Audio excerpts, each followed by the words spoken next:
आप सभी का फिर से एक बार स्वागत है। हम भूकंप की चर्चा कर रहे थे 12 फरवरी 2021 वाले की। तो आप सभी ने जाना कि कुर्म चक्र के अनुसार किस प्रकार से क्षेत्र का निर्धारण किया जाता है। उसके बाद हमने जाना कि वरुण मंडल जो 4 मंडल हैं उनमें किस प्रकार से नक्षत्रों को बांटा जाता है, किस क्षेत्र के लिए इसका क्या फल रहने वाला है मंडल के अनुसार, ये सब भी हमने जान लिया था। और अति किसका फल जानते हैं।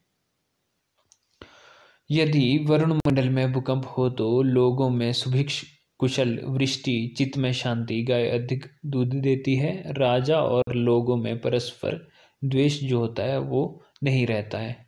राजा से वर्तमान में हम ले सकते हैं कोई बड़ा अधिकारी, नेता, प्रधानमंत्री इत्यादि, उनसे हम यहाँ पे राजा का अभिप्राय ले सकते हैं। तो आजकल वर्तमान में अगर देखा जाए तो सबसे बड़ा द्वेष क्या चला हुआ है, किसान आंदोलन का। तो संभावित है इस दृष्टि से कि कुछ ही समय में वो आंदोलन भी खत्म हो जाएगा और राजा और प्रजा के बीच में अच्छे द्वेष रहित माहौल का बनना यहाँ पे प्रतीत होता है। अब जो 4 मंडलों में मैंने बताया था आपको कि नक्षत्रों को 4 मंडलों में विभाजित किया जाता है, और अब हम जानेंगे किस मंडल में कितने योजन तक, कितनी दूरी तक भूकंप जो होता है वो कितना क्षमतावान होता है। यदि वायुमंडल में भूकंप हो तो 200 योजन तक, अग्निमंडल में हो तो 10 योजन तक, वरुण मंडल में हो तो 180 योजन तक, और इंद्रमंडल में भूकंप हो तो 60 योजन से अधिक पृथ्वी कंपित होती है। तो जो कल वाला 12 फरवरी वाला भूकंप था वो मैंने आपको बताया ही था, वो था किस मंडल का, वरुण मंडल का। तो ये योजन वगैरह आप समझेंगे नहीं, ये एक मापने की ही प्रणाली थी उस समय की, जनपदों के समय की। तो 180 योजन को हम जानते हैं कितना दूरी हुई है। एक योजन 8 मील का हुआ, और 8 मील जो है वो, फिर जो 1 मील है वो कितने किलोमीटर का होता है, 1.60 किलोमीटर का 1 मील हुआ।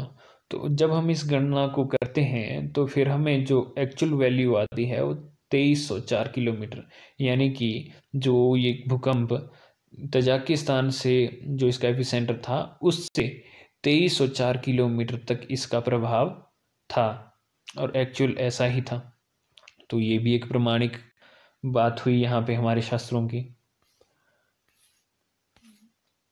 ये कुछ यूएस गवर्नमेंट के कल की इसके बारे में कुछ उनकी वेबसाइट में डाला था, तो उसका स्क्रीनशॉट है।